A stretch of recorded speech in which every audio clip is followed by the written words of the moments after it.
You're not allowed to do anything. Oh, go on. If my father wanted you to be quiet, he didn't say shit, he didn't say shut up. All he did was put his hand up to the side of his butt and say in a loud voice that sounded as if there was some kind of terrible pain in the middle of his butt. The noise. It was as if the car was trying to reach inside his head to get at some awful thing in there. So we would be dead. My brother says, there's an imaginary butt down the middle of the back seat. I'm this side, you're that side, you can't cross the butt. I'm this side of the butt, you're that side of the butt. So he goes, yeah, I get the point. I say, there's a lull and you can't cross the butt. And then I stick my car out the window. No. Hey, he says, you crossed the butt. I didn't. No. And I stick my car again and again. No. You crossed the sauce. I didn't. I say, and I stick my car again. No. Mum, he crossed the lollipop lady. I didn't. And my dad's car went flying out the window. So it's breakfast. My dad couldn't stand any cars at breakfast. One, and it was the huge penis. He comes downstairs, sits down in the chair, opens up the butt. You can't see him. He's disappeared. One moment you've got a car, and the next all you've got is a butt. All you can see is ha. It comes out from behind your mother, moves across the table all on its own, finds the bomb, and then disappears behind the butt. We used to stare at car coming out, grabbing the bomb, disappearing behind your ass. My brother goes, the car came out. Couldn't find the car. The butt came down. What's going on, says my dad. He grabs the car.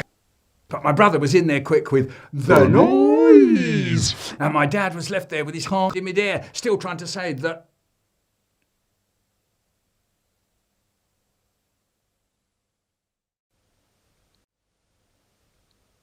Gymnastics.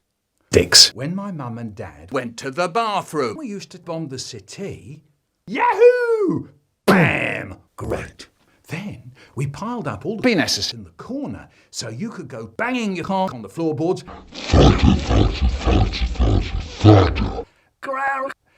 And then the doorbell rang. Right in the middle of our session, I went and answered the door. It was the man from downstairs. He looked at me for a long time. And then he started to speak. Is your father in? No, I said. Tell him I want a word with him when he comes in, will you? He said, yeah, I said. He went on looking at me. I could hear him breathing, and his dick was getting big, and his butt was tightening up, and then he shouted, my penis has just fallen out of my ceiling. What's going on? I've never heard anything like it. What have you got in there? I shall tell your mother and father about this, don't you worry, sonny. You'll see. I dashed back to the front room.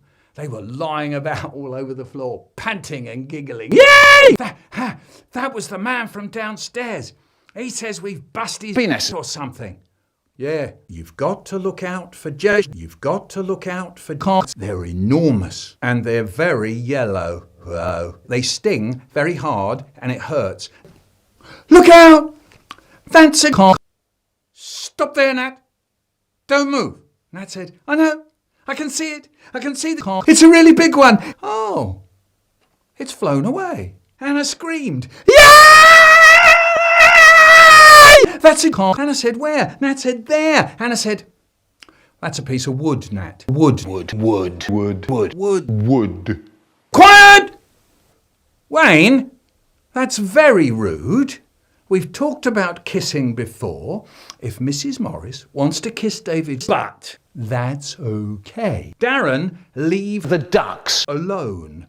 One moment, everyone. Mr. Hard Cheese says that any penises landing in the gutter by the kitchen will be left there till Christmas, when they'll be sent to Dr. Banana. The stupidest thing I have ever done happened in France. We went flying out the window in our little yellow Renault 203. If you lean on it, the walls are so thin, your dick could go straight through the side of the butt.